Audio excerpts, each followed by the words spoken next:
हाँ तो बेटा अपना लेक्चर है आज, लेक्चर नंबर 3। मेरे को कुछ समस्याएं देखने को मिली थी जैसे कि, ठीक है, और आया भी था। अपना चैप्टर नंबर 1 तो कौन सा चल रहा है बेटा? दूसरा चल रहा है, और इस चैप्टर का नाम था अपने पास अम्ल, क्षार एवं लवण। अम्ल, क्षार एवं लवण, ये लेक्चर चल रहा था।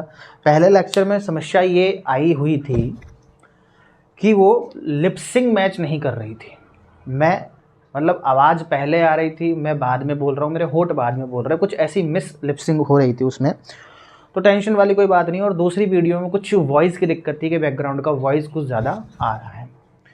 तो उम्मीद करते हैं कि इस वीडियो में वॉइस भी आपको ठीक से आ रही होगी, बैकग्राउंड का कोई नॉइज़ नहीं आ रहा होगा एक्स्ट्रा, ठीक है।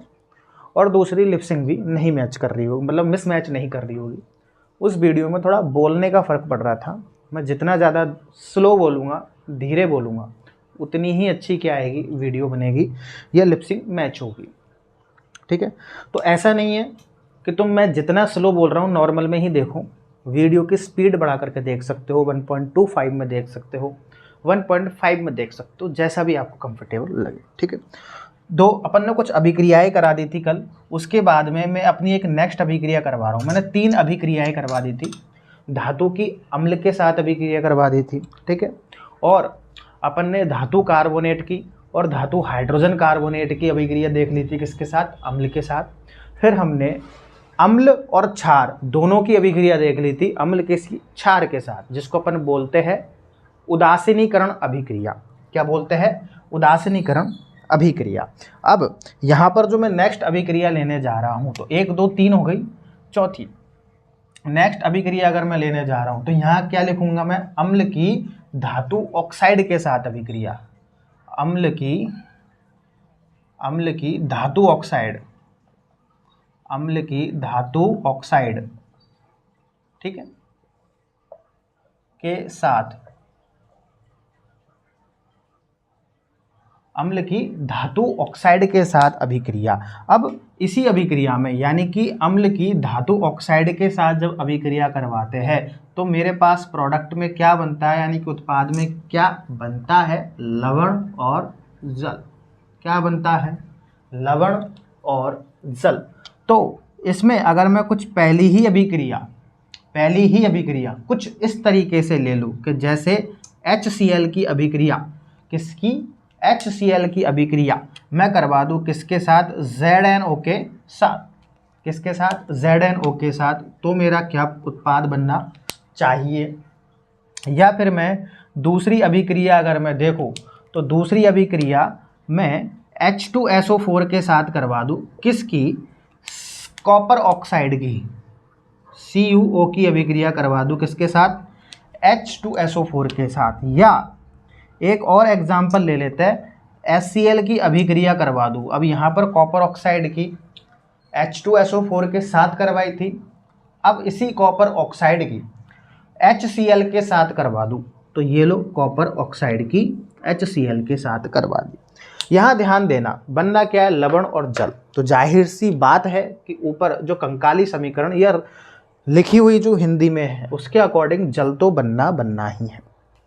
अपन को तो लवण निकालना है। लवण यहाँ पर क्या बन रहा है? Zn क्या है? प्लस, Cl क्या है? माइनस। क्या ZnCl2 बन सकता है? क्या बन सकता है मेरे पास प्रोडक्ट? ZnCl2 प्लस क्या निकल जाएगा? H2O जो कि वाटर है, और ये क्या हो गया आपका? लवण हो गया। अगेन फिर मैं बता दूं कि Zn और Cl2 में ये कैसे बना? Zn के पास जो आवेश होता है या चार्ज होता है वो कितना होता है? 2 + 2। Cl के पास क्या होता है? 1, यानी कि -1। इसको अगर मैं क्रॉस करूंगा तो Zn तो क्या आएगा? 1, और Cl कितने आएंगे? 2। तो ZnCl2, ठीक है। ये चीज़ें नहीं आ रही है, पिछले लेक्चर्स को जाकर देखें, पिछले वीडियोस को जाकर देखें, पिछली क्लासेस को जाकर देखें, ठीक। अगला यहाँ से क्या बन सकता है मेरे पास? CuSO4। क्या बन जाएगा मेरे पास? CuSO4 प्लस पानी तो अपने पास निकल ही रहा है। CuSO4 कैसे बन गया?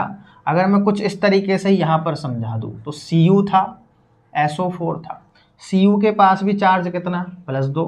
SO4 के पास चार्ज कितना? -2, यानी कि आवेश। इसको मैं करूँगा तो Cu भी कितने आएंगे? 2, SO4 भी कितने आएंगे 2, और जब सेम आ गए तो सेम से सेम क्या हो जाते हैं, कट जाते हैं। तो बचता क्या है, Cu और SO4। एज इट क्लियर और नॉट।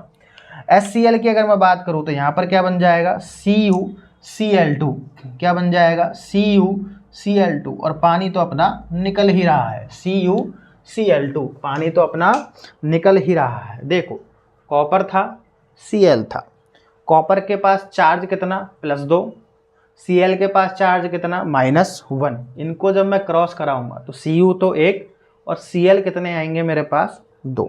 इस तरीके से क्या होती है, अभिक्रियाएं परफॉर्म होती है बेटा। तो ये अभिक्रिया थी क्या, अम्ल की धातु के साथ या धातु ऑक्साइड के साथ अभिक्रिया। बात समझ में आई, नोट करो इसको, किया नोट, ठीक है। आ जाओ, अब मैं यहाँ पर नेक्स्ट अभिक्रिया नंबर 5 क्या ले रहा हूँ, ये क्या ले सकता हूँ। देखो नंबर 5 की अभिक्रिया, किसकी अभिक्रिया, क्षार की अभिक्रिया। क्षार की अभिक्रिया किसके साथ, अधात्विक ऑक्साइड के साथ। किसके साथ, अधात्विक ऑक्साइड, यानी कि अधातु के ऑक्साइड। अधातु के ऑक्साइड कौन होते हैं, CO2, NO2, SO3, SO2, ये सब क्या होते हैं, अधातु के ऑक्साइड होते हैं। पहली अभिक्रिया अगर मैं लूँ यानी कि क्षार की अभिक्रिया है, तो क्या मैं कैल्शियम हाइड्रोक्साइड ले लूँ, ये भी क्या है, क्षार है। इसकी अभिक्रिया किसके साथ करा दूँ, CO2। CO2 क्या है, अधातु, कार्बन क्या है, अधातु, और ऑक्सीजन बना रही है, तो अधातु के ऑक्साइड। आई बात समझ में। अगर दूसरी अभिक्रिया किसकी ले लूँ, NaOH की ले लूँ, ये लो NaOH की ले लूँ, किसके साथ करा दूँ, अगेन CO2 के साथ अगर मैं कराऊँ तो क्या बनेगा, सोडियम कार्बोनेट भी अपना क्या हो सकता है, बन सकता है।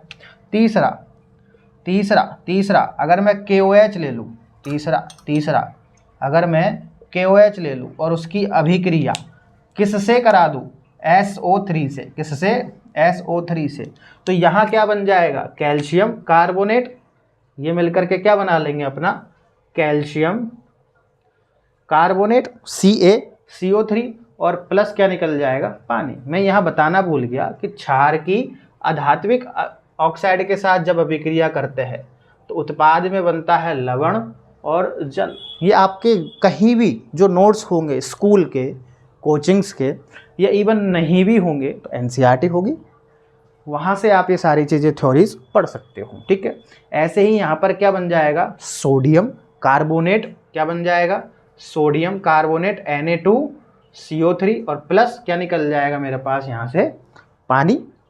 एंड अगेन यहाँ पर क्या बन जाएगा, K2SO4, क्या बन जाएगा, K2SO4 प्लस मेरे पास क्या निकल जाएगा, अगेन पानी तो ऊपर निकालना ही है, अगर अपन ऊपर की अभिक्रियाओं को याद कर देते हैं तो। बात समझ में आई क्या, ठीक है।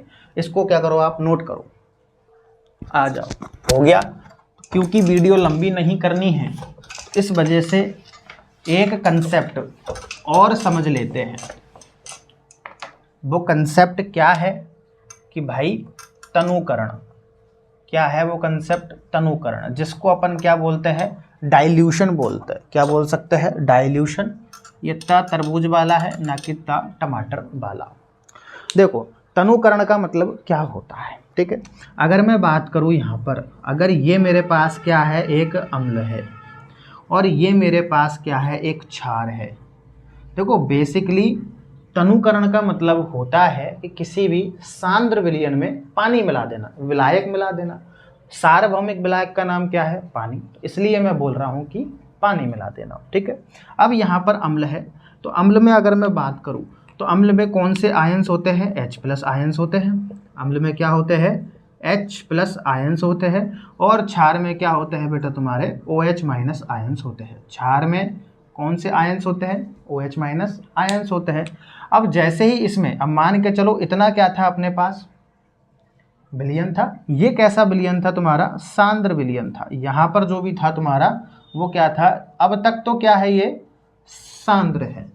लेकिन जैसे ही इसमें अपन ने क्या किया, तनुकरण के रूप में अपन ने क्या मिलाया, इसमें पानी मिलाया, इधर भी मिलाया, इधर भी मिलाया, और पानी मिला करके क्या कर दिया, इसको फुल भर दिया। ये लो।